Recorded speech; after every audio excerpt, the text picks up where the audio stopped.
Okay. Thank you very much. Good evening, my dear brothers and sisters. I am very, very happy to welcome all of you on behalf of World Medical Academy of India and Doxyplexus. First time we are joining with Doxyplexus and starting an interesting webinar series on septicemia. All of you know septicemia is a very, very interesting subject, but not often discussed in the forums. So we have decided to have 3 webinars on septicemia. So we are starting today with the first webinar. Let me share the screen first. World Medical Academy of India and Doxyplexus jointly conducting masterclass webinar series on septicemia. Can you see the slides, please? Can you see the slides? Hello? Yes, the slides are visible. Yes, it is visible, sir. Yeah. Okay.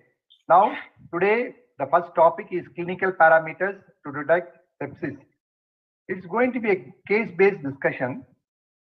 What Suresh Kumar, our speaker, is going to do, he will show few questions in the beginning. I want all of you to, answer those questions. So we'll have a poll, and then from there we'll take it forward.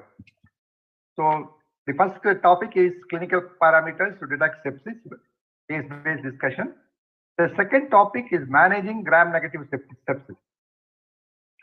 Again, a very important and interesting subject. And third one is treatment guidelines for septic shock. Same speaker, Dr. Suresh Kumar. All of you know, Suresh Kumar is the infection specialist. He had been with us for so many programs. And we were the one who started first in about COVID, even in the WhatsApp group. He did fellowship in HIV/AIDS care, NABH assessor. He's a co-founder of Best of IDs, senior consultant infectious disease Apollo Hospital, Chennai. More than that, he's our part and parcel of World Medical Academy. The second panelist or expert today who is going to join, not only today, he will join in the next program also. He is Dr. Kandasamy Subramani. He is the professor of critical care medicine, head of surgical intensive care unit, Christian Medical College, Vellore. He is well known for his expertise in anesthesia and intensive care in India, United Kingdom, and Australia. Healthcare services, quality, and safety are his prime focus, and he is dedicated to delivering affordable critical care to all economical and geographical sections of the society by practicing disruptive innovations. He has more than 30 specific publications to his credit. My dear brothers, next week we are going to have the international speaker also from Illinois. So she will be also joining us with us to discuss all our programs. With this, now I have great pleasure in welcoming Dr. Suresh Kumar, who will start with the questions on the poll. I am also very happy to see the senior person, PC Manoria, my good friend, and so many seniors are there. That means they are all very much interested to learn about septicemia. And my friend from Jitendra Mokta from Simla, in fact, he called me in the morning. And Dr. Daria, usually he attends the American hypertension program. Actually, today we have another American hypertension program, which is organized by me also. Daria used to be there in that meeting, but today he has come from Rajasthan. And Akhilesh Verma and all CK Mittal, all over Indra Patnaik from Orissa. All of them are there. I have a great pleasure in welcoming all of them. And I also gave great pleasure in welcoming Doxyplexus, Priyanka, and Sitil. With this, now I request Dr. Suresh to take over and present the slides. Over to you, Suresh. Thank you. Thank you, sir. Thanks for your kind words of introductions and always motivating young guys like me. And I thank the World Academy as well as Doxyplexus for giving this wonderful opportunity. Yeah. So am I audible? Okay. Yeah, you're audible. My slides are visible, no? Yeah. Yes. Okay. Can the Doxyplexus can give the audience how to go for the polling there just for a minute? Couple of polling questions we are given right now. So audience, please go ahead and vote first questions in the polling section. And the second question also you can vote. The last questions we can vote at the end of the presentations. So first and second questions, you can go ahead and vote. I asked the Doc Plexus team to give the instructions for the participants how to go ahead and vote in the voting column. Right now, this is a time for voting night. Today, a lot of counting happening, but we are starting the poll right now only. So participants, when you scroll a little down, you would get to see the poll section where you could vote.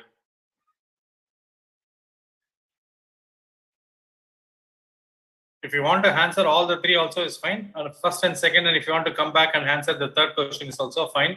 So this is up to you. I'll give next 10-15 seconds for you to go ahead and vote. Then we can start our presentations. Meantime, I'll start my disclosure slide. I don't have any specific disclosures. People think infectious disease made huge money in 2020 and 2021, but in fact, the income of infectious disease has came down by almost 32% of infectious disease doctors' income has came down. This is US data. I think Indian data is also similar to me. So my income, and people thought there is shortcut. So don't expect any shortcut in this presentations. We are going by step by approach only we are going to give, and this is not a one series of presentation. This is series of presentations on sepsis with a lot of panelists and a lot of international faculty is going to contribute here. So don't think any shortcuts here. People who have voted, that's fine.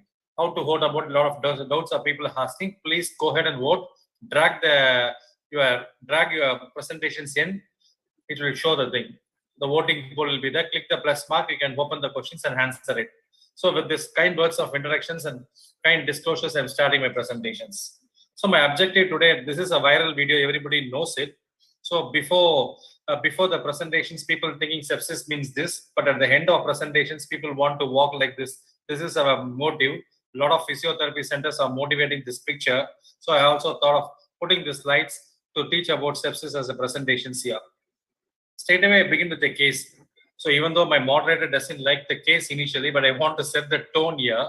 38-year-old female, diabetic, presented with fever, headache of 7 days durations. Now, why she came into ICU? Because of worsening respiratory distress. On examination, the patient is confused. This is happening in the month of February, second part of February, where the Omicron cases is coming down. Just brief background. So 38-year-old female, diabetic, fever, headache, now worsening respiratory distress for 2 days. She has completed 2 doses of COVID vaccines also. On examination, the patient is slightly confused. On examination, febrile, the temperature is 101. Tachycardic, pulse rate is 102. Respiratory rate is 22 per minute. BP is on slightly lower side, requiring a lot of IV boluses, fluid boluses. She requiring 90/70. On examinations, crackle were here, both the sides of the chest, but more on the right side compared to the left side. On examination, some vague terminal neck stiffness was noticed. Investigations initially did in emergency itself before shifting to ICU. The WBC count was 12,000, polymorphs are 85%. Bilirubin slightly elevated 2.4. Similarly, ALT also gone up 98. Creatinine is also up 2.6. Even though she is a diabetic, her sugar control and creatinine control was reasonably maintained. This is the first time the creatinine gone up. X-ray showed at bedside it is bilateral infiltrates. So can you go ahead and vote? This is the first case. I put it in the poll. What is your diagnosis here? Can you call this person has got SIRS, systemic inflammatory response syndrome, or sepsis, severe sepsis, septic shock, or even though Omicron is going down in February 3rd week, but still I want to give remdesivir, antibiotics and dexamethasone. Still it is COVID to me, even though the fever, headache is lasting 7 days. So I want to treat like a COVID. Please go ahead and vote also. This is the same question I asked it. Keep this case. This case will come back in the last minute. I'll try to solve the problem. Usually I put the case and won't solve the problem, but today I'm going to solve this case. Don't worry about it. I'm going to give the answer to this case towards my later part of my presentations. To set the tone only, because these type of cases will come to you and people usually start writing sepsis as a diagnosis. Can you write sepsis as a diagnosis here? 38-year-old female, headache, shortness of breath, confusions, and all organs showing some impairment. Bilirubin elevated, platelet on lower side, along with creatinine elevated. This is a presentation. The patients came to me with hypotension is also on. But people want to diagnose this means they want to go these guidelines, surviving sepsis guidelines. In short, they call SSC. It usually came in the initial part of the SSV1 came in 1992. Again, they got revision in 2001. Again in 2016. Now it's 2021. Fourth revision has came back. It has got defined the sepsis, how to diagnosis, what are all the clinical features. Lot of definitions were given in this guideline. The latest version is 2021 guideline, surviving sepsis campaign by international guidelines group. But why we need a discussions, why we need to identify clinical futures? If you see compared to any other field of medicine, for example, stroke, cancer, heart diseases, the number of cases in sepsis is very high. If you go to any Indian ICU, the most common diagnosis you notice is sepsis. The most common diagnosis is sepsis people are writing it. So the number of cases is very high compared to heart attacks, compared to stroke, compared to any other medical emergencies. Sepsis number is very high number. But if you see the funding part, this is a data from the US. Even in US, the funding is lacking. Think about Indian countries like India. So if you see the amount of money spent on the research on sepsis, hardly nothing. But if you see the number of cases in sepsis is very high, but amount of research gone into the sepsis is not that great. That is why lot of lacunae in identifying sepsis, defining sepsis, managing sepsis. This is a big problem because we are not putting money on sepsis diagnosis as well as sepsis management as well as sepsis preventions. This is why we are suffering with sepsis now. So I am looking for Indian data. How common sepsis in Indian ICU? If I go to any ICU, the commonest presentation is sepsis. But what is the data? I looked into the paper. This is one of the international publications. Indian ICUs also participated. During the time of COVID, a lot of Indian ICU participating in international studies. And this is even before COVID era. India participated in one of the international trials. Almost 13 ICUs have participated. But still, the number of participants from India is almost 500 odd people, 533 people. They didn't mention sepsis. They say infection. Infection was present almost 40% of the populations. Out of 533 people, 213 were infected. Whether they are septic, I do not know. They mentioned it's infected. And what is the mortality in the ICU? Suppose a person is mentioned as infected in ICU, the mortality is 13.4. But once the patient move out of the ICU, going back to the ward, even then we are losing the patients.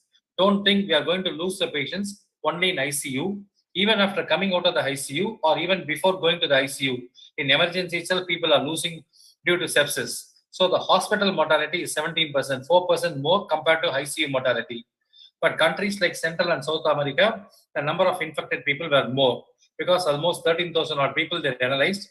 Out of 13,000 people, we have contributed 533 from 39 Indian ICU. So infected is 40%. That means septic is 40%. The biggest challenge, what as an ID physicians we are noticing, any culture is grown. For example, if you send an ET culture, the patient grows some GNB. Immediately people write the diagnosis of sepsis. People admitted in ICU, urine culture sent, urine grown, some E. coli, Klebsiella, 10 to the power of 5. People immediately label the patient as got sepsis. This is the biggest challenge. So infected is not equal to septic, but according to this paper, they just check how many people are infected in ICU. That is the bottom line they used in this paper. Then finally, exclusive Indian data, what we need. This is called INDICAP study. I got the data. This is again old data only. This is 2011 paper. There is no good recent paper showing epidemiology of sepsis in India. So according to this paper, this is a multi-center again, not only one center, this is a multi-center trial. What they did, every second Wednesday in the month of July, October, Jan and April, 2 years, 2020, 2010 and 2011, they conducted every second Wednesday, go to different ICUs, check how many people are present and how many people are septic or septic shock. They didn't say infected. They want to use the criteria set by the international forum, what I'm going to show in a couple of slides later. They use the criteria. According to them, sepsis and septic shock, almost 28.3%. Previously, it was almost 40% are infected, but here it came down to 28.3%. People have got sepsis, severe sepsis and septic shock. It didn't mention about sepsis. They only checked severe sepsis and septic shock. But what is more interesting to me, the death rate is 42.1%. But if you see the patient with septic shock, internationally the death rate is 50%. Again, Todi from the eastern part of India, Bengal, he produced a paper. It showed 65% of the people in septic shock that dying. So septic shock is common in Indian ICU. Second thing, septic shock kills the patient. Either 50%. It varies anywhere between 42 to 65% in Indian ICU, according to the data from 2010 to 2011. But now the data is even more. That is the bottom line right now. So we are losing so many people because of the septic shock or severe sepsis, and sepsis is more common in Indian ICU. That is why we are discussing today. So how to define sepsis? It is not a new terminology. In fact, John Hunter as well as clearly Hostler defined sepsis. It is a Greek word. Sepo means rot. Something is getting rotten up. That's called sepsis. So inflammation is not itself considered as a disease. It is a salutary operations to clear the process. But unfortunately, the inflammation is not succeeding. It is not serving the purpose. Once it not serve the purpose, it becomes mischievous. This is what John Hunter told about sepsis long back in 1790s itself. He told about it.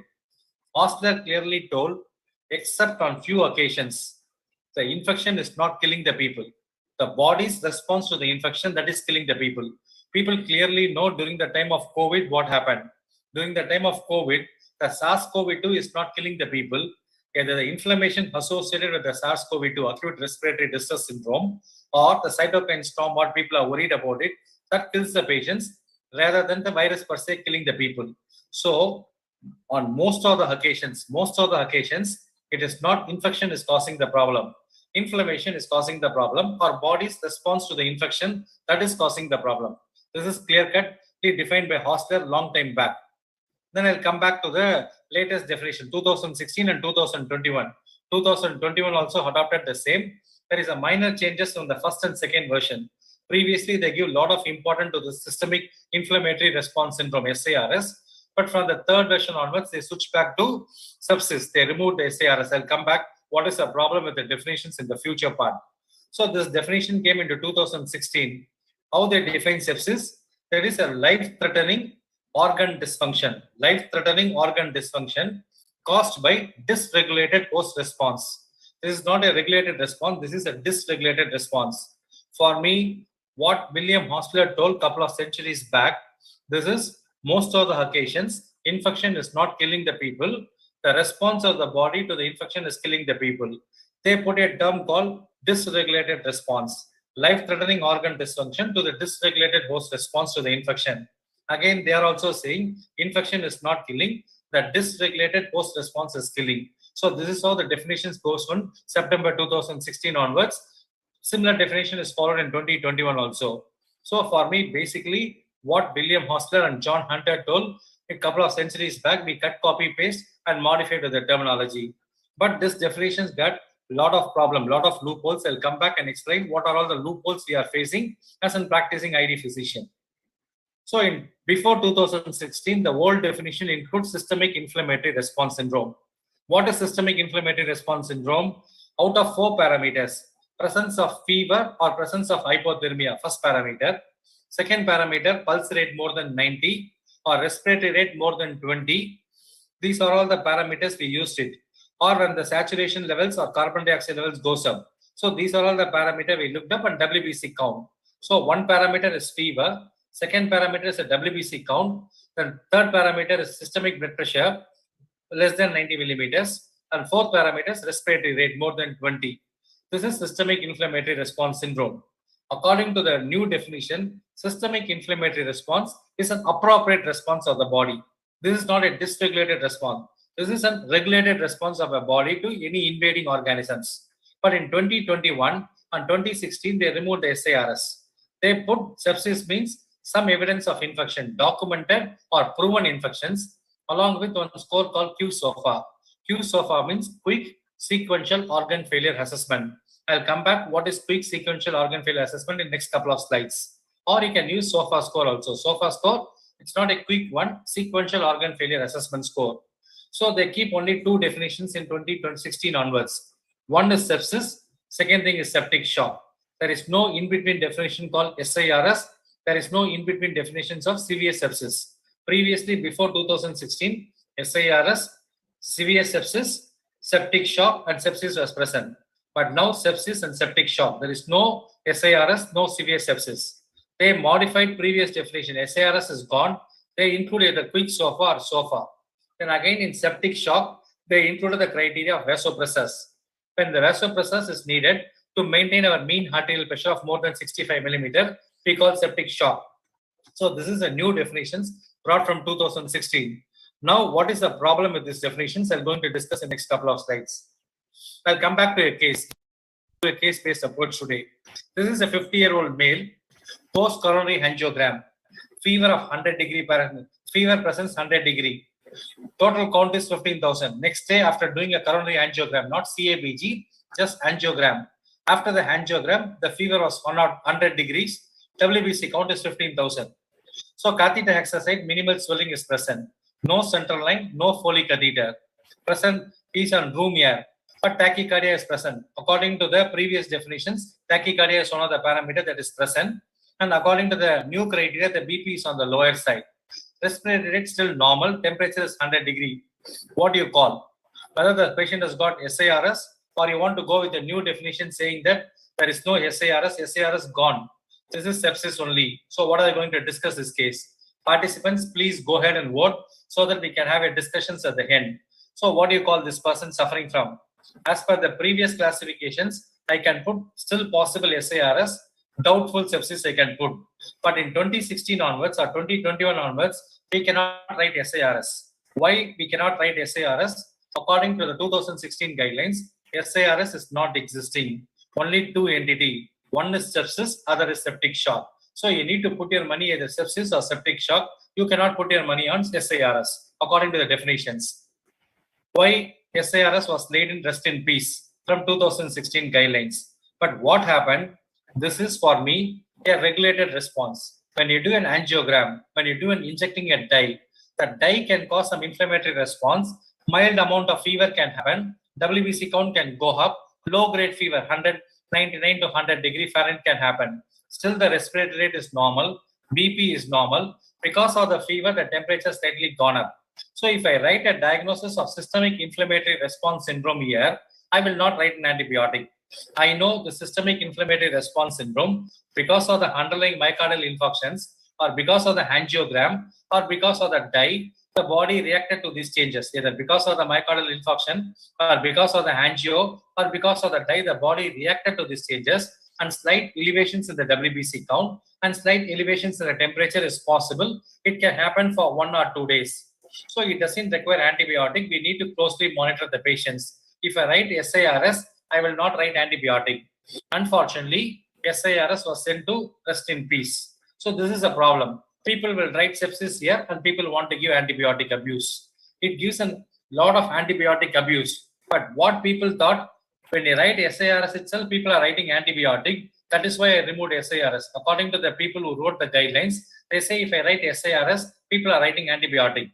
But for practicing ID physicians, when I wrote SIRS, I need to monitor the patients closely. I don't want to start the antibiotic. That's the bottom line I usually convey. But unfortunately, the guidelines has removed this terminology. So a lot of confusion happening. That is why the new sepsis guidelines is not an appropriate guideline to me. The first point they removed SIRS, it gives a lot of antibiotic abuse. Then second thing, what is Q SOFA, quick SOFA? Normally we do the general examinations. When any patient comes to me, the general examination, whether the patient is conscious enough to give the history or conscious enough to tell the problem. Second thing, what is the systolic BP, less than 100 or more than 100? Then respiratory rate, more than 22 or less than 22. Previously, they kept 20, but now people are keeping 22. Out of the 3 parameters, if 2 parameter is positive, if the person is confused or systolic BP is less than 100, or when the respiratory rate more than 22, out of 3 parameter, 2 parameter is positive, we can tell the patient has got sepsis according to the new definition. Because they removed SIRS, they brought this quick SOFA. Then SOFA score I've shown here. What is SOFA score? People admitted in the ICU, we need to check how many organs are affected. So the SOFA score, again same parameter. Instead of telling the person has got altered mentations, I need a score, GCS score, Glasgow Coma Scale needed. Out of score, what is the score he performs? Instead of telling systolic BP, I need to measure the mean arterial pressure. Instead of measuring the respiratory rate, I need to measure PaO2. What is the partial pressure of oxygen in the arterial blood compared to what is the FiO2 requirement. Similarly, I need to measure the liver parameter in the form of bilirubin as well as in the form of platelet count I need to monitor. Kidney functions, urine output and creatinine. So I need to assess the 5 organs functions: brain, heart, lung, liver and kidney. So based upon the thing, the score is coming up. I'll come back, both the criteria has got problem. For example, the quick SOFA as well as SOFA score has got a problem. During the time of COVID, what happened? Most of the time, because of the high fever, the patient has got slight confusion or the person not in position to give the history because of extreme tiredness or fatigue. And the respiratory rate slightly high. Can I call the person has got sepsis based upon the Q SOFA? Or what will happen to the dengue patients if the patients admitted with a platelet count of 1,51,000? Next day, the platelet count dropped to 1 lakh. So what will happen? SOFA score 1. Next day, the platelet count dropped to 30,000. So from admission lakh of 1,51,000 dropped to 30,000, what will happen according to the SOFA score? 2 points gone up. So when the SOFA score goes to 2 points, we need to tell the patient is sepsis. But the patient is quite stable. Dengue patients, only thing the platelet is dropping. So the Q SOFA and SOFA has got a lot of limitations. Don't go with the one criteria. That is the point I'm making here now. Similarly, how good is quick SOFA? It is not a sensitive one. It is a very poor sensitivity and it will pick up the organ dysfunctions very late. People saying the new score we put it, that's people follow in England. This is how the emergency warning score. Emergency warning score, they want to put it and see comparison. In fact, the SIRS performed better compared to the quick SOFA. Quick SOFA performed very poorly. So we cannot go with the quick SOFA to decide whether the patient has got septic or not. And what about pathogen causing sepsis? So the first problem, they removed SIRS, giving lot of space for antibiotic abuse. Second thing, what they did, they used a criteria called quick SOFA that is lacking sensitivity. Based upon the quick SOFA and SOFA score, we cannot diagnose sepsis. Then what about pathogens causing sepsis? The third problem, there is no mention about it. People always mean sepsis means bacteria. So if I write a diagnosis of sepsis, they want to start some antibiotic. But what happened in the third world country? Dengue can cause sepsis. We know during the time of COVID, how many patients got secondary hospital-acquired infections and sepsis. Even COVID per se behaved like a sepsis. A lot of organ dysfunctions happen. Even influenza can cause sepsis. Malaria can cause sepsis, organ dysfunctions. Sepsis means the presence of infections along with organ dysfunctions. So in the presence of malaria, organ dysfunctions happening, that is sepsis. Presence of dengue, organ dysfunction, sepsis. Presence of COVID, organ dysfunction, sepsis.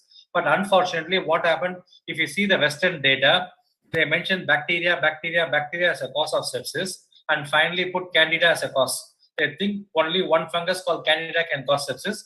Otherwise, sepsis means bacteria, either gram-negative or gram-positive. They're not bothered about other infections. Why?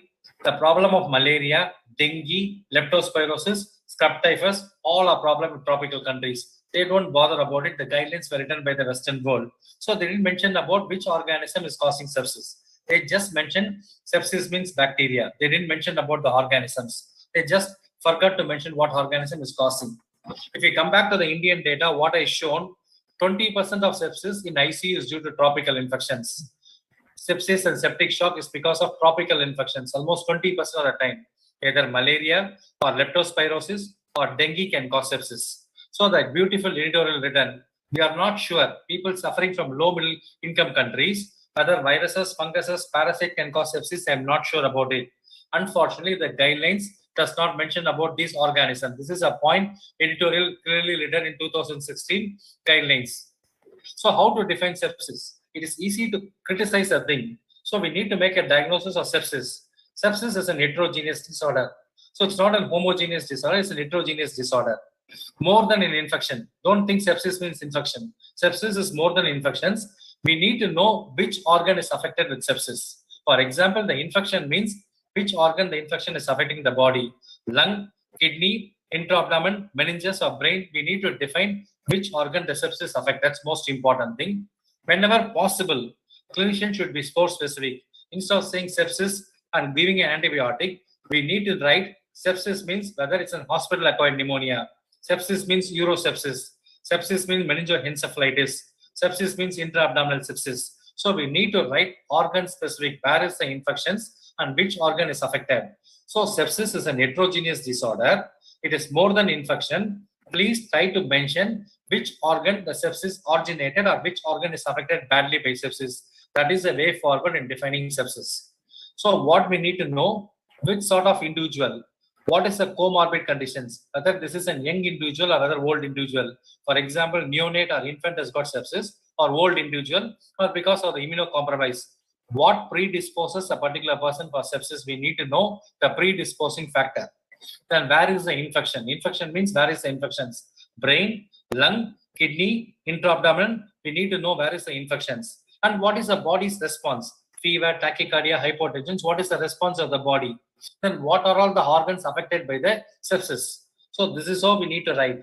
What predisposes a person for infections? So while looking at the clinical parameter, take the proper history. What predisposes a person, whether the person is predisposes for sepsis or not. If you call the person has got sepsis, where is the sepsis? Which organ is affected? And how the body reacted to the infections? And what are all the organs has got damaged because of the sepsis? If you define properly in this way, it's easy for you to know what to deal with it. So this is how sepsis should be written instead of writing dysregulated. Similarly, what do you mean by dysregulated? Regulated response, I know. When the body's heart rate goes up and the body's respiratory rate goes up, this is a regulated. How to define the dysregulated response? They define this is a life-threatening organ dysfunction because of the dysregulated host response. How to define dysregulated host response? The guidelines has not mentioned. So surviving sepsis 2000 guidelines, 16 guidelines and 2021 guidelines conveniently ignored organisms causing sepsis. How to define dysregulated response? I do not know. Quick SOFA is not a sensitive parameter to use. So we need to write what is the risk factor for a particular individual going for sepsis, where is the source of infections, which organ is affected, and what are all the organs suffered damage because of the sepsis. If we write in this way, we know what antibiotic to start, how to stabilize the patients. It is easy for us to manage the patients. So the mantra in infectious diseases, write the source of infection, whether the person is infected or not. If the person is infected, take appropriate sample. But most of the time, people write sepsis, they want to send pan culture, they want to send blood culture, they want to send ET culture, they want to send urine culture, they want to send drain fluid culture, all cultures. It's not required. If you write an organ specific, for example, if you write urosepsis, send urine routine and urine culture. If you think the person has got line-related sepsis, send the blood cultures alone. So depending upon which organ is affected, take appropriate sample. Instead of taking all the sample, take an appropriate sample and define accordingly. So how to confirm sepsis? How to confirm the sepsis? The golden rule is blood culture. But what happened? I did my undergraduation, post-graduations, and even after my post-graduation, working as an assistant professor in Stanley. But during that time, getting a blood culture positivity is a big deal for us. Big deal. If I send a blood culture bottle, most of the time the microbiology department says there is no growth. There is no growth. So people are fed up. Even if I send cultures, what is the point? I'm sending the cultures to the microbiology department. People are fed up. But if I send from my personal institutions right now, the blood culture is immediately growing. What is the difference? What I did in my medical college hospital to the private hospital, the amount of blood. If you send only one bottle of blood, 3 to 5 ml, what I used to do in my government setup, the yield is nothing. But if I send 4 bottles of blood culture, that means 7 to 10 ml in each bottle, that means minimum 25 to 40 ml of blood, the culture yield is much higher, almost 67% to 70%. I know which organism is growing.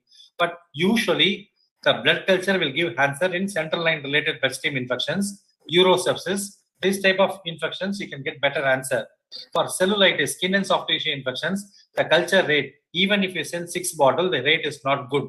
So to prove sepsis, even though we can clinically think this person is a diabetic host, he got multiple comorbid, multiple hospital admissions, right now receiving a central line, got Foley catheter, presence with fever, new onset hypotension, confusions, probable sepsis, either central line related or urinary catheter related, I can put it. But to make the diagnosis confirm, I need to send the culture. Not 1 bottle, not 2 bottles. Ideally, if you want to confirm the diagnosis, send 4 bottles of cultures, minimum 7 to 10 ml. Minimum 2 bottles, 15 to 20 ml of blood. With 2 bottles is required. Don't send 1 bottle. Most of the time, the 1 bottle go coagulates negative staphylococcus. That has got no meaning. So please send 4 bottles. People say, if I send cultures, it will take 7 days. It will take 7 days.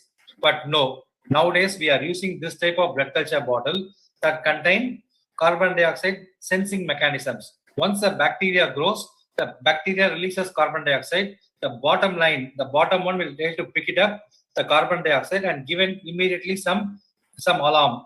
So the microbiologists know this bottle is growing something. Immediately they take out the bottle and do the gram stain.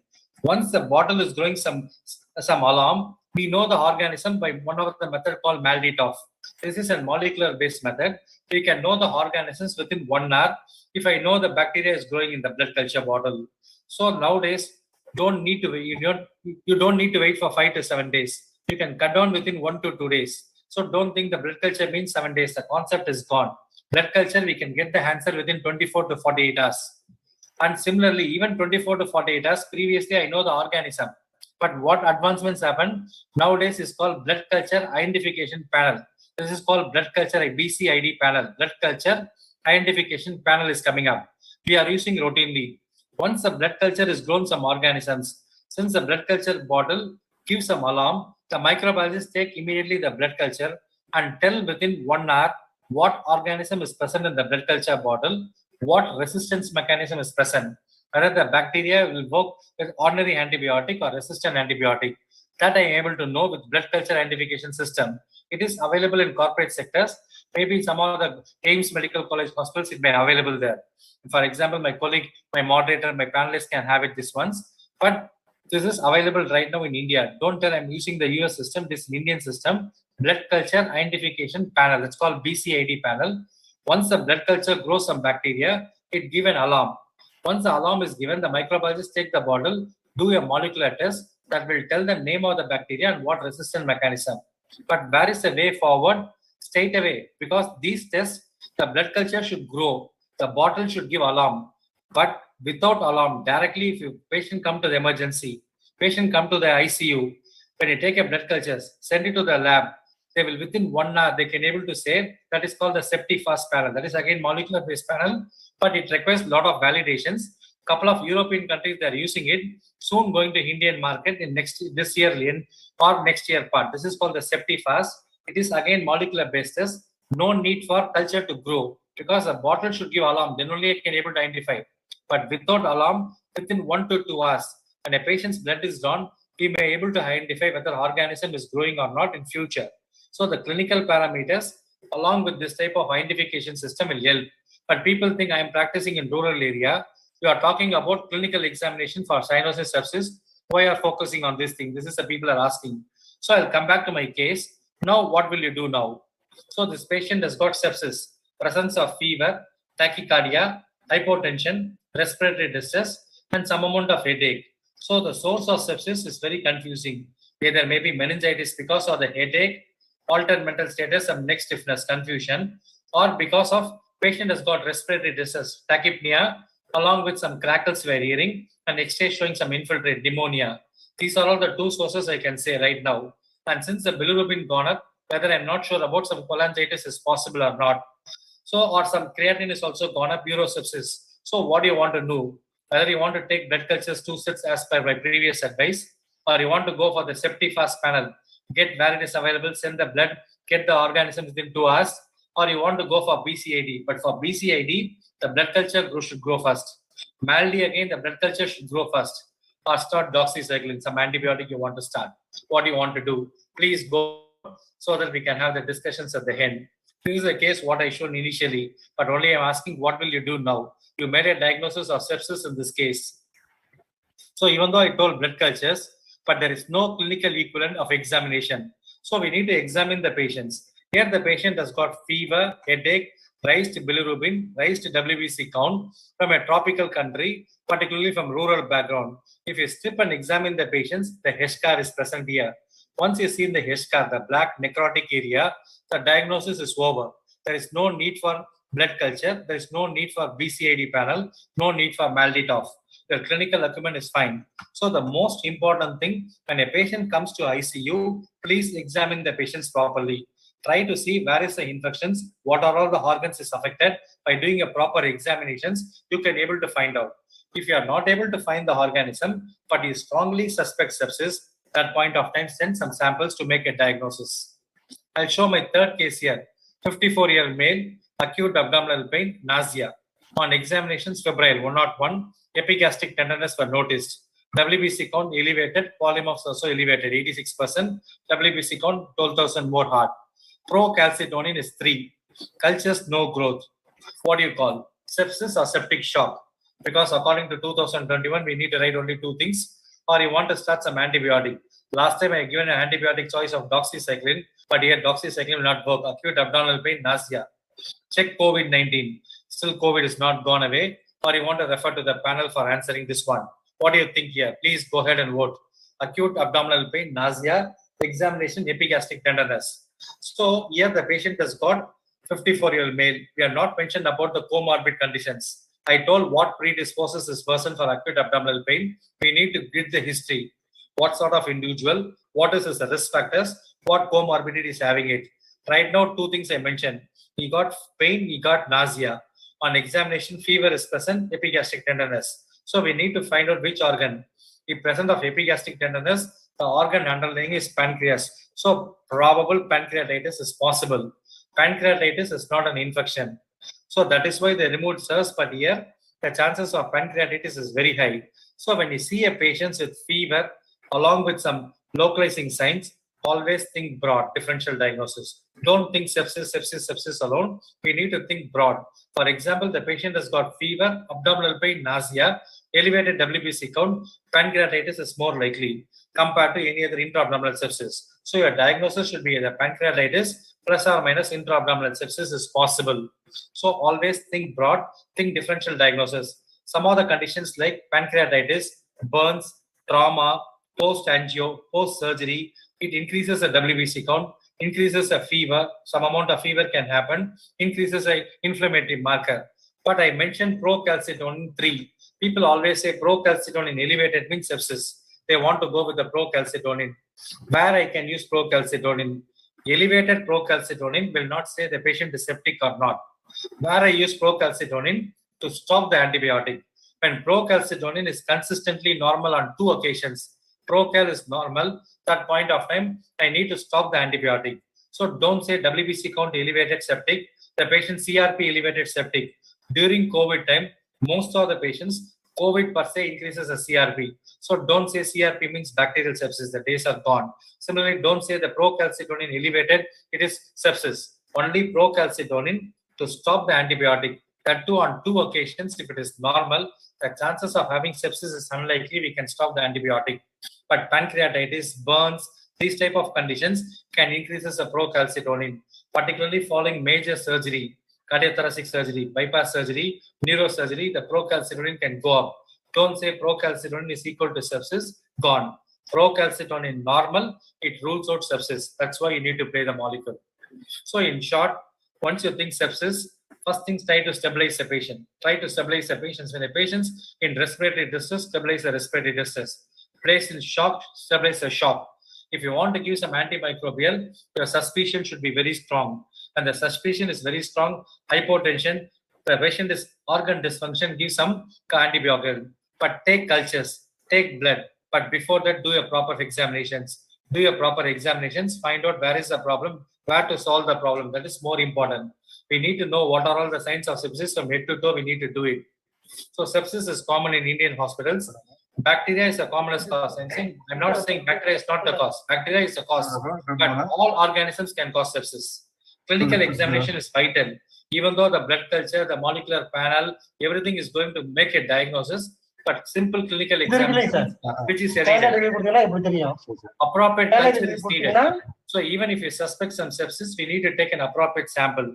Always think broad. When you think the person has got sepsis, you need to think whether some other close mimicking diagnosis, pancreatitis, burns, trauma, angio, surgery, anything that causes elevations in WBC, elevations in the fever, drop in the platelet, we need to think about it. In Indian scenario, always think about dengue, the tropical stuff, malaria, in differential diagnosis, bacteria.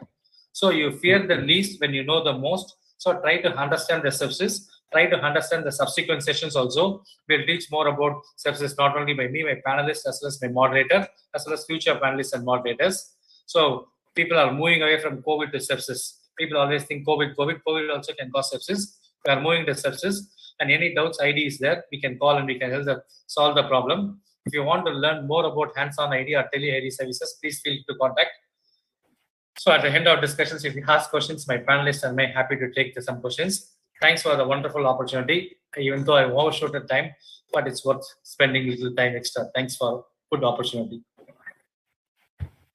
Dr. Suresh, it was an excellent presentation.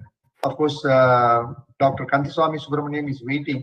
So let me start with Kandaswamy Subramaniam. Subramaniam, are you there? Yes, sir, very much. Yeah. Now, Dr. Suresh has elaborately discussed with the case-based discussion on the sepsis and the monitors. Tell me your experience, because you are seeing day in and day out a lot of cases like this. So give me your experience and some case-based discussion on your interesting cases. So, as all of us know, sepsis is the commonest killer in the intensive care. Can you switch on the video? Can you switch on the video, Kandaswamy Subramaniam? I have. You want me to switch on? Yes, now it's okay. Yeah. Sometimes the streaming becomes a bit of a problem. Okay, we'll continue the video. So, as all of us know, sepsis is the commonest killer in the ICUs, and in the modern ICUs, you fear about multi-drug resistant organisms. So when I go into my multidisciplinary ICU where I see medical, surgical, trauma, all kinds of patients, we see a lot of patients, especially in the immediate postoperative period, who develop mild fever, 9900, and the first knee-jerk response is to give antibiotic, which I think is a wrong way to approach a patient who has fever.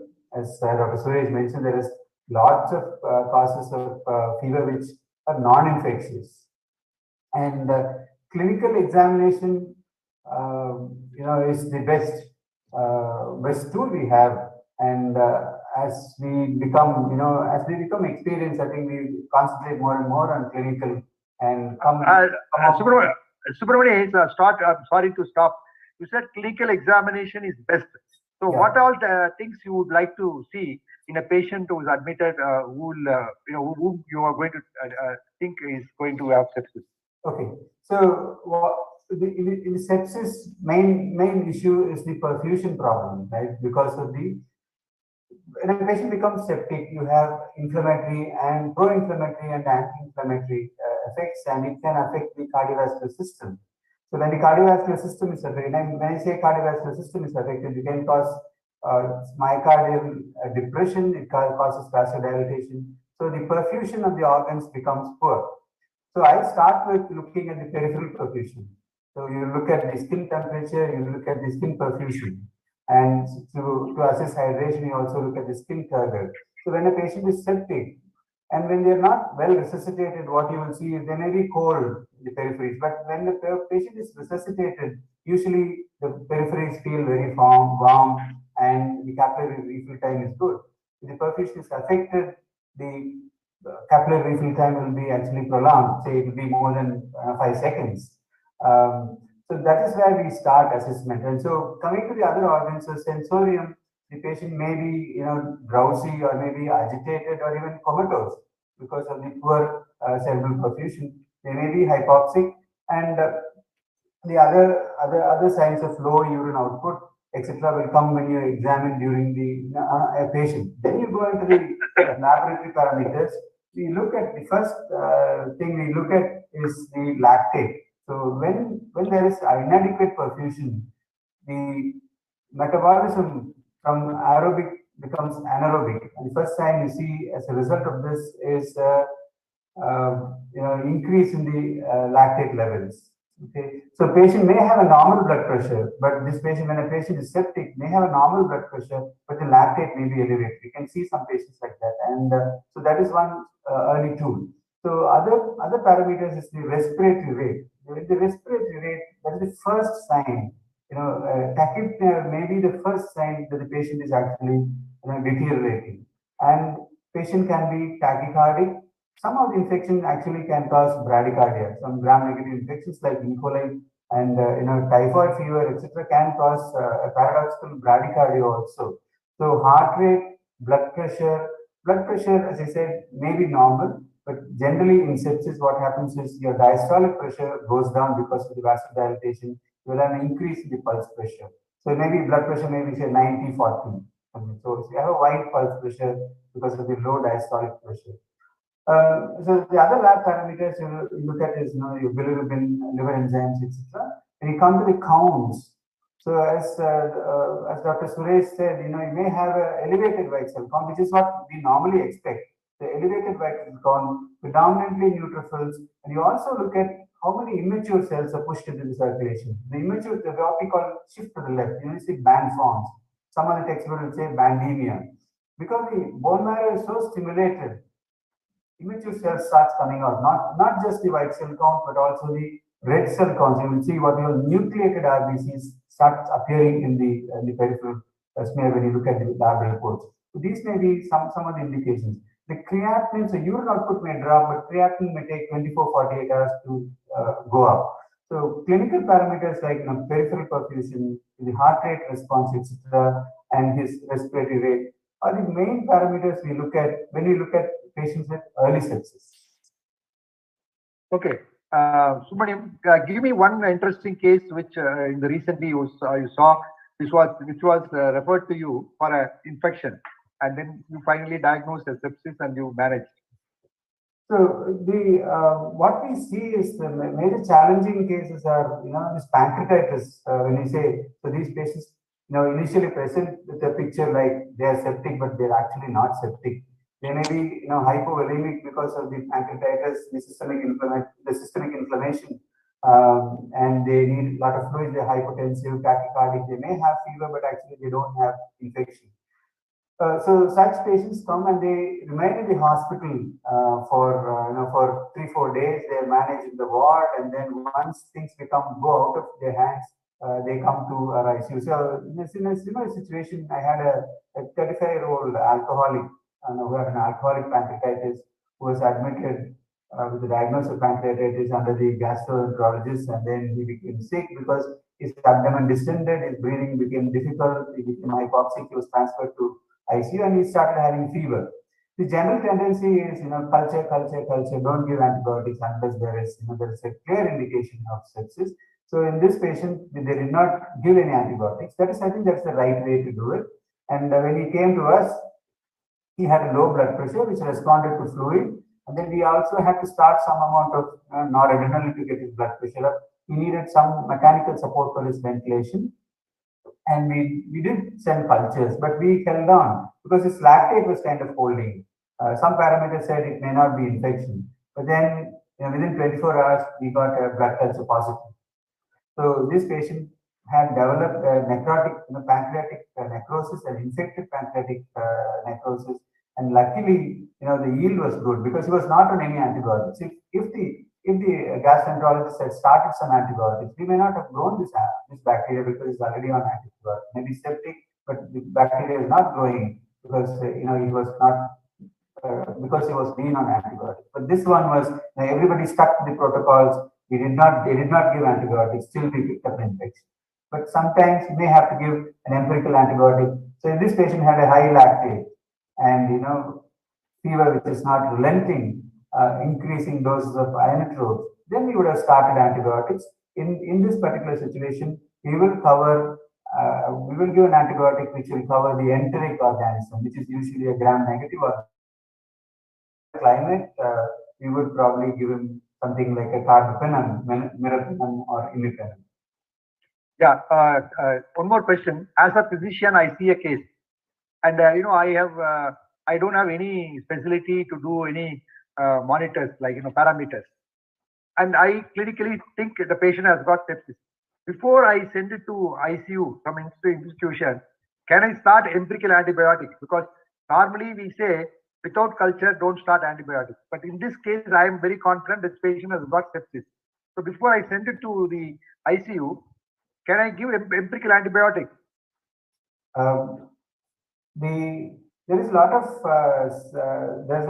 literature saying that early antibiotic is reduces the morbidity and mortality. So give the antibiotic as soon as you suspect sepsis. but do cultures. So I would say do cultures and then give the antibiotic. That will be the right way to go. But again, a lot of people are challenging. Should we give the antibiotic straight away? Can we wait till we get a clear-cut diagnosis? So when you say, can I give antibiotic? You need to also know where the source of sepsis is. Okay, where is the source? And what is the organism you're suspecting? Otherwise, you will give a broad cover. You may give a carbapenem and you may give a trichoplanin or vancomycin, something. So that is not the right way to go. I think Dr. Suresh will also agree with me. So I would suggest that you take a culture, blood culture or a urine culture, whatever, and then give the antibiotic. So Subramanian, why I asked this question? In a secondary setup, we don't have a tertiary care, secondary care. We don't have many, lab, IIN labs. So in a setup, in a secondary care setup, what are the clinical parameters to do before we venture into this antibiotic or take the treatment? Because it may take time from secondary care center to tertiary care center. So in your opinion, what are the clinical parameters, 1, 2, 3, like that? What all the a physician should look for?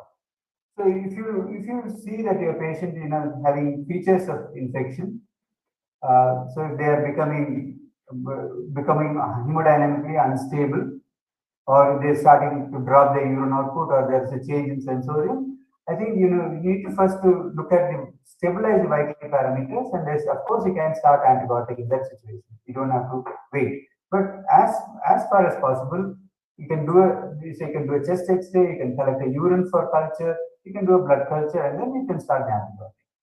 So lactate and calcitonin are some of the markers of the sepsis. Any other sophisticated marker which will clinch that this patient has got sepsis and septicemia?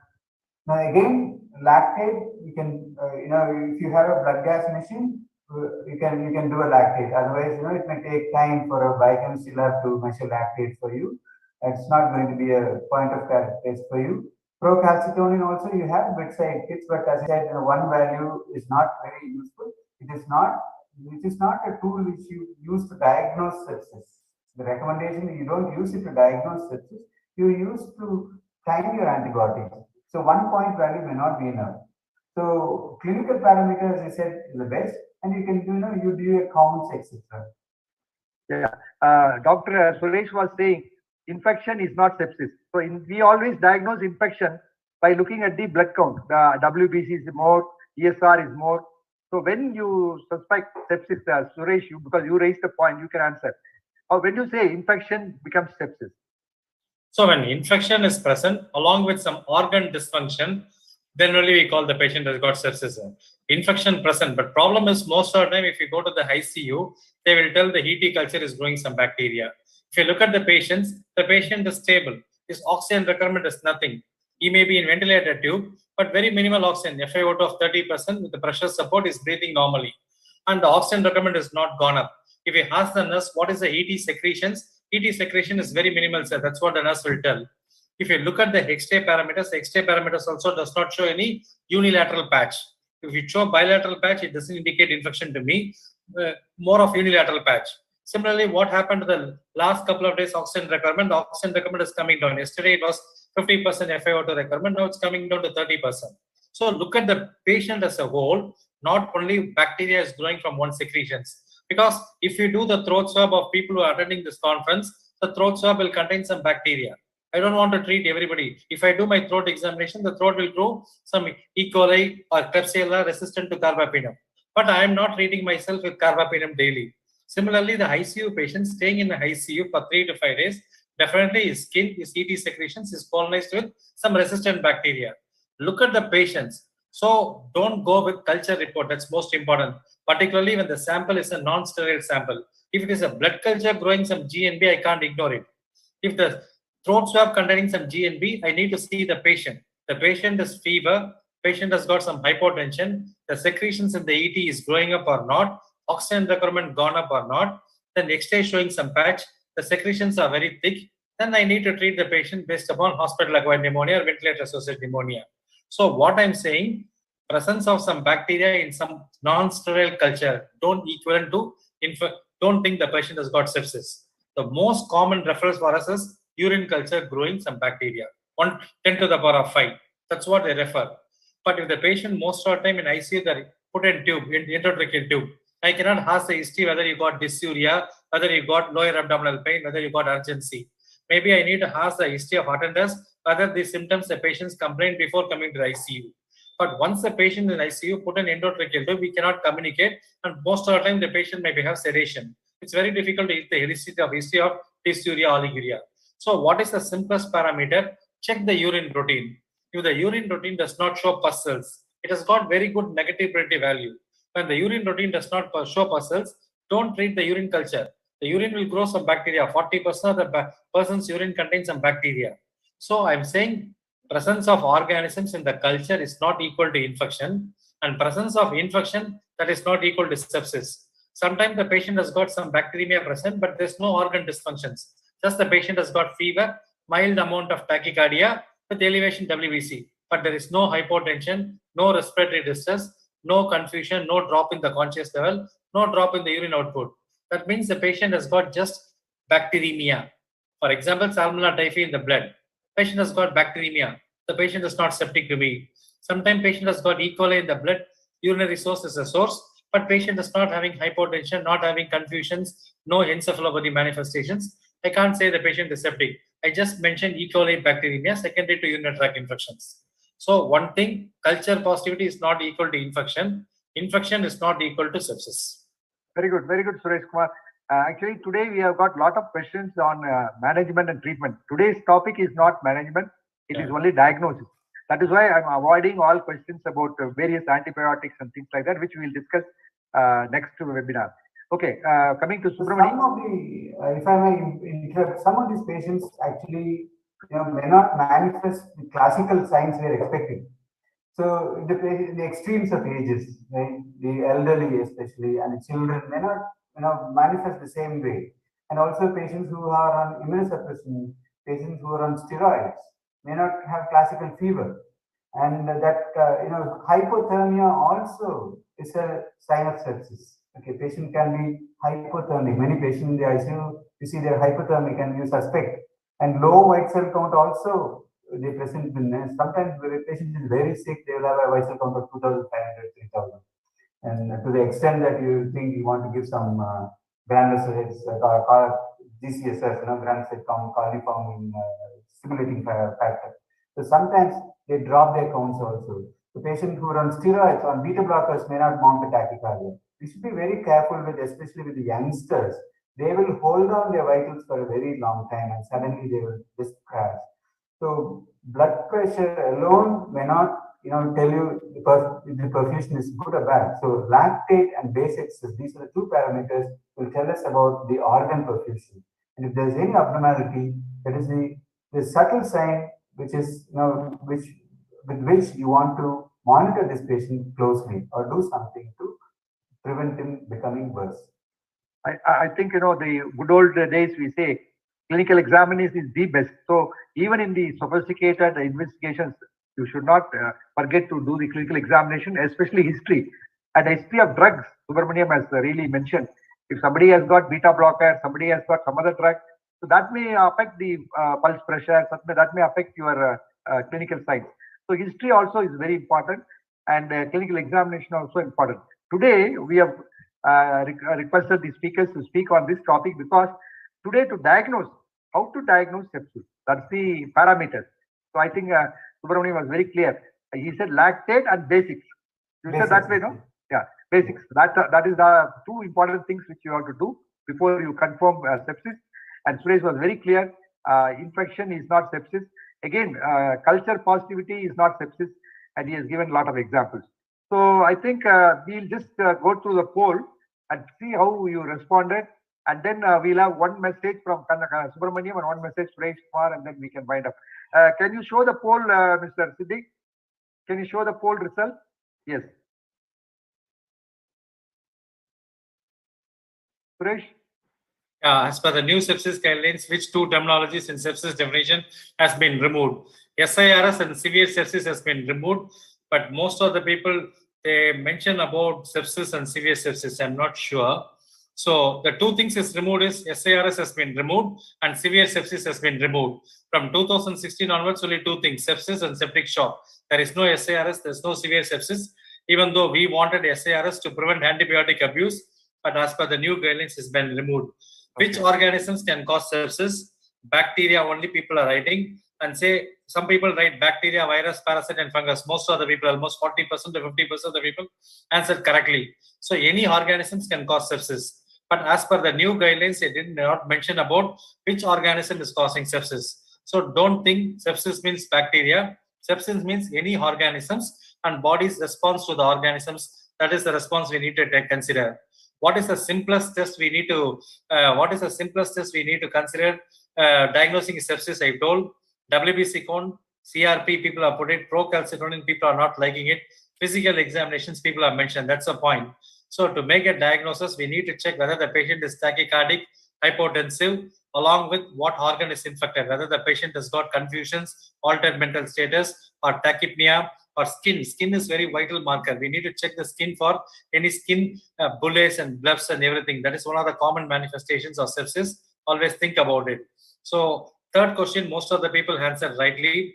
First question only people are thinking confused. So otherwise, fine. The response is good. Bacteria, virus, parasite, anything can cause sepsis. Thank you, Suresh. Because today, my friends, it's only on diagnosis. So we are going to have more discussion on this management in the next webinar. Subramaniam, before we conclude, your final, drive home message, summarize the whole thing, and give your inputs. So all patients, with fever are not infected. Okay, we should constantly assess and reassess this patient, and especially subtle signs like respiratory rate, etc. They get to be reassessed and then started appropriate antibiotics. Not give every antibiotic which where you can put your hands on. One other important thing is in our country, tuberculosis also can present as septic shock. We have seen a few patients with extrapulmonary tuberculosis presenting as septic shock, and they're very difficult to treat. And most of them, actually, the mortality is very high. So that also should be kept in mind that somebody with an extrapulmonary tuberculosis can present with septic shock. Thank you.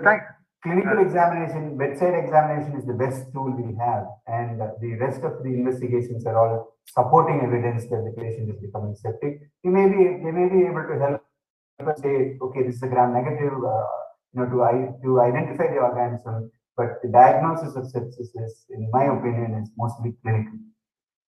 Thank you, Subramaniam. You have given another extra point.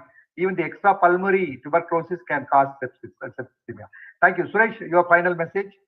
So see the patient as a whole, not in particular symptom. For example, the presence of fever or absence of fever, still the patient is septic. So see the patient as a whole, not one symptom. Similarly, repeated examination. Don't go with one examinations and assume the patient is septic. Do a repeated examinations. For example, the patient may initially appear confused and everything, but after a little bit of fluids, the person starts responding to a command. So think about it, whether the person is really dehydrated or confused or something else happened or not. So examine the patient as a whole. Don't do one examinations and make a conclusion the patient is septic, I want to start antibiotic. Do a repeated examinations. See what sort of individual, whether he got hospitalizations, previous exposure. Give some time to get history proper. If you elicit history proper, most of the job is over, and do a repeated examinations. Yeah, lab is needed, but people are practicing in secondary and outer part of Nagar districts. We need to have a little bit of the clinical examinations only. We need to decide persistent hypotension despite giving fluids, the patient is not even. I need to start some antibiotic because organ dysfunction happening and patient is suspected meningoencephalitis. If you wait for something, the meningoencephalitis can cause sequelae. So think about it, whether some organ infection needs immediate treatment or not. For example, the patient has got some UTI alone, he can wait. At the same time, the urosepsis with organ dysfunctions, hypotensions, I cannot wait. So depending upon the organ where it is involved and depending upon how sick is the patient, decide about your antibiotics. So examine the patient as a whole, repeated examinations, assess the whole, not one parameter to decide any major interventions. What about temperature? Is the temperature always hypothermia or hyperthermia, or it can be both? Both hyperthermia and hypothermia. In fact, hypothermia is more dangerous. Similarly, drop in the WBC count, normal WBC count suddenly drops. That is more dangerous compared to elevations in the WBC count. Both neutropenia, hypothermia, both are more dangerous. Compared to high fever, hypothermia is more dangerous. Compared to elevated WBC, drop in WBC is more dangerous to me. So think about these things. Okay. Thank you so much. And we will look forward to meet you on the next webinar, which is going to be 2nd March, where we are going to talk about gram-negative septicemia. And then 4th March, we are going to have the sepsis guidelines. So thank you very much for participating. I thank the seniors like Manoria, PG Manoria, Akhilesh Verma, and all Siba, all Sedu Murugan. In fact, Sedu Murugan, you asked a lot of questions. I'm sorry, I'm not able to answer all those questions because today is only diagnosis. That's why we are not answering all those questions. We'll answer next week. Thanks a lot. Sorry, some people have difficulty in login, and I told the organizers next time we'll have a user-friendly login system because many people call me, many people send a WhatsApp. They could not log in, and I told them to log in the Facebook and the YouTube. In the Doxyplex website, I could see 732 people are watching now. So I'm telling you, next time also, please log in. We'll make it very simplified system. And Subramaniam also will be there next time. And I'll be happy to inform you. One more person from USA will join along with Suresh. So thank you once again. Take care. Stay safe. Good night and all the best. Thank you, sir. Thank you.